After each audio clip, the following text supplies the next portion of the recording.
नमस्कार, हमारे चैनल में आप सबका स्वागत है।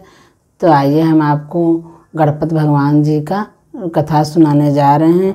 हर महीने गणेश चतुर्थी आती है कृष्ण पक्ष में, तो इनका व्रत जैसे रहते हैं तो कथा अनिवार्य होता है सुनना। बिना कथा के सुनने से कोई भी व्रत फलित नहीं माना जाता है। हाथ में कथा सुनने से जैसे आपको तिल है, काला तिल का तो बहुत महत्व बताया आपको, हम गणेश जी को चढ़ता भी है। तो भगवान जी को गुड़ और काले तिल का भोग लगाना चाहिए, या तो उनको रेवड़ी वगैरह जो है काले तिल का मिष्ठान जो होता है उसका आप भोग लगा सकती हैं। दूरबार ला के चढ़ा दिए भगवान गणपति भगवान जी को, और दीपक करके आपको हम कथा सुना रहे हैं। आप कथा सुनिए। बोलो गणपति भगवान की जय, रिद्धि सिद्धि गणपति भगवान की जय, परम पूज्य गुरुदेव की जय, सनातन धर्म की जय। तो पार्वती जी पूछती हैं, हे लंबोदर, फागुन कृष्ण चतुर्थी को गणपति जी की पूजा अर्चना कैसे करनी चाहिए? इस महीने में गणेश जी की पूजन किस नाम से होता है और आहार में क्या लेना चाहिए? गणेश जी ने कहा, हे माते, फागुन चतुर्थी को हेरंब नाम से गणेश जी की पूजा करनी चाहिए। पूजा का विधान पहले कहीं गई विधि अनुसार है। इस दिन खीर में कनेर का पुष्प मिलाकर गुलाब की लकड़ी से हवन करना चाहिए। विद्वानों के अनुसार भोजन में घृत और चीनी लें। इस बारे में पहले समय की एक कथा सुनाता हूँ। जैसा कि युधिष्ठिर के प्रश्न के उत्तर में श्री कृष्ण जी ने कहा था। श्री कृष्ण जी ने कहा कि पुराने समय में युवा नाम के एक राजा हुए थे। वे बहुत उदार, धर्मात्मा और देवताओं एवं ब्राह्मणों की पूजा करने वाले थे। उसके राज्य में विष्णु शर्मा नाम के एक विद्वान ब्राह्मण रहते थे। वे वेदों के ज्ञाता तथा धर्म शास्त्र का अनुसरण करने वाले थे। उनके 7 पुत्र हुए। वे सब धनी थे, लेकिन आपसी वैमनस्यता की वजह से वे सब अलग रहने लगे। उनके पिता हर के पुत्र के घर क्रम से एक दिन भोजन करते थे। धीरे धीरे वह शुद्ध होकर दुर्बल हो गए। वे अपनी पुत्र वधुओं द्वारा अपमानित होकर रोते रहते थे। एक बार विष्णु शर्मा गणेश चतुर्थी का व्रत रहकर अपनी बड़ी पुत्र वधु के घर पहुँचे। उन्होंने कहा, हे बहुरानी, आज मैंने गणेश जी का व्रत किया है, तुम पूजन का सामान इकट्ठा कर दो। गणेश जी खुश होकर बहुत धन देंगे। यह सुनकर बहू कठोर वाणी में बोली, हे ससुर जी, मुझे घर के कार्यों से ही अवकाश नहीं मिलता। मेरे पास फिजूल के कामों में पड़ने का वक्त नहीं है। आप सदैव ही कुछ न कुछ कार्य बताते रहते हो।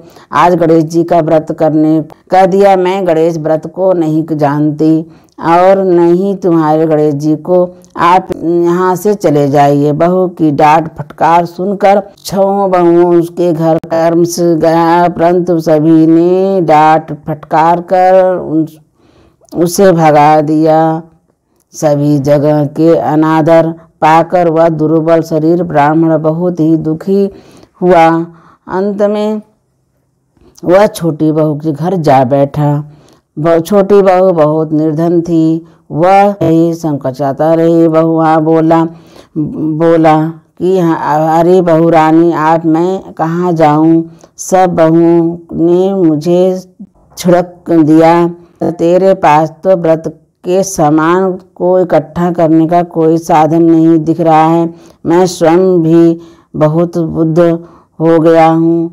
यह कल्याणी बहू, मैं बार बार विचारता हूँ कि इस बार इस व्रत को करने से सिद्धि मिलेगी और सभी दुखों का नाश हो जाएगा। अपने ससुर की यह बात सुनकर बहू बोली, हे ससुर जी, आप इतने परेशान क्यों हो रहे हो?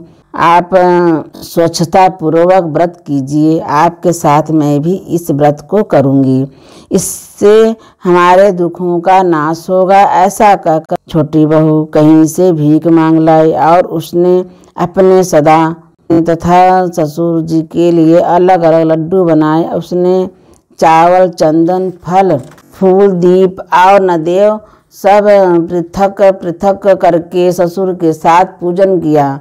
इसके बाद आदर से ससुर को भोजन कराया। भोजन की कमी के कारण आप कुछ खाकर भूखी रही होगी।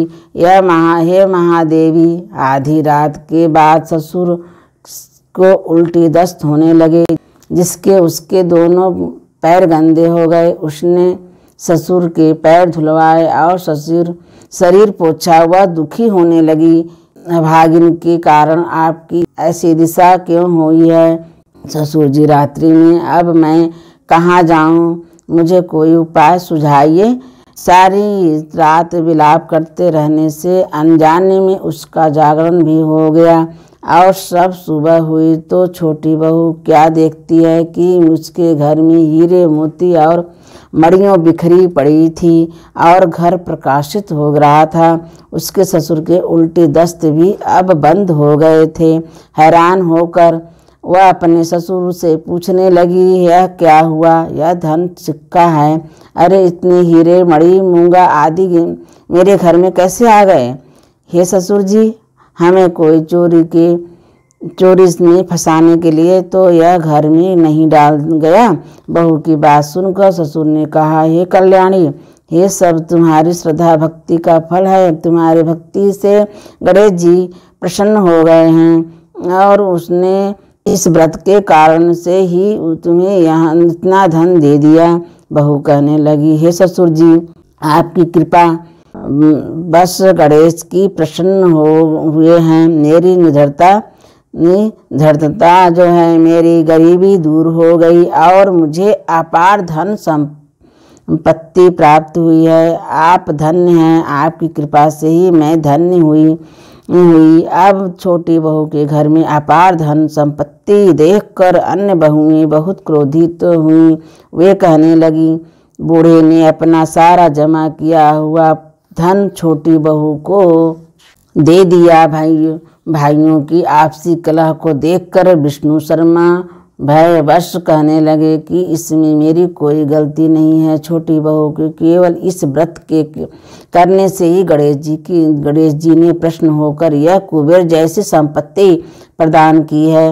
हे बहुओं, मैंने आप पहले तुम्हारे घर जाकर इस व्रत को करने के लिए कहा था, परंतु तुमने मुझे झिड़क कर दिया और फटकार दिया। छोटी बहू ने भीख मांगकर इस व्रत को किया। इस व्रत को करने से गणेश जी ने प्रसन्न होकर इसको अपार संपत्ति प्रदान की है। गणेश जी कहते हैं, हे माता, उस ब्राह्मण के 6 बेटे गरीब, रोगी और दुखी हो गए। सिर्फ छोटा बेटा ही धन्यवान बन गया। वे 6 पर स्पर्श बराबरी करते हुए फाल्गुन कृष्ण चतुर्थी का व्रत करने लगे। इस व्रत के फल स्वरूप वे सभी की क्रम धन्यवान बन गए। इसी तरह जो लोग इस व्रत को करेंगे वे भी धन्य धान्य से पूर्ण हो रहेंगे। श्री कृष्ण कहते हैं, हे युधिष्ठिर, गणेश चतुर्थी के व्रत को करने से राज्य की इच्छा वाले को राज्य प्राप्त होता है।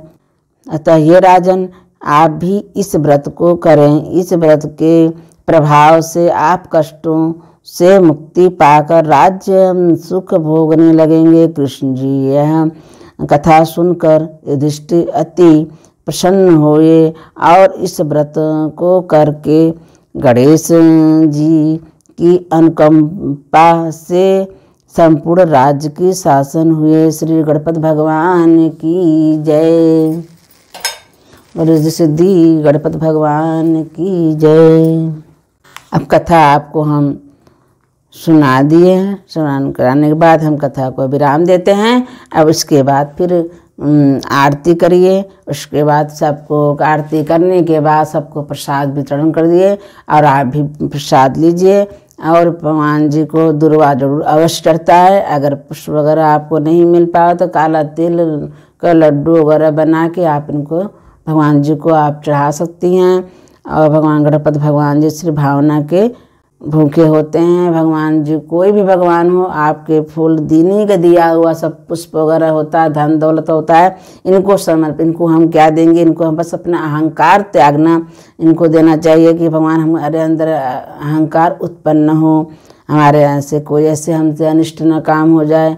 हमें आप सदैव कृपा दृष्टि अपना बनाए रखना, हमसे कोई गलती न हो, हमारे अंदर अहंकार उत्पन्न नहीं होनी चाहिए। प्रभु ऐसा कृपा दृष्टि बनाए रखना। प्रभु जो भी हमारे कथा पढ़ने में त्रुटि हुई हो, मुझे अज्ञानी समझकर आप मुझे त्रुटि हुई हो तो क्षमा करिएगा। प्रभु बोलो गणपति भगवान की जय। भगवान नारायण नारायण नारायण श्रीमन नारायण नारायण नारायण भगवान नारायण नारायण रायण। बोलो गणपति भगवान की जय।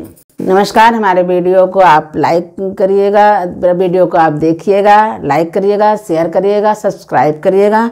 नमस्कार। अब हमारे जो नए लोग जुड़े हैं वो भी हमारे वीडियो को सब्सक्राइब करें, हमारे चैनल को, और लाइक करें, शेयर करें।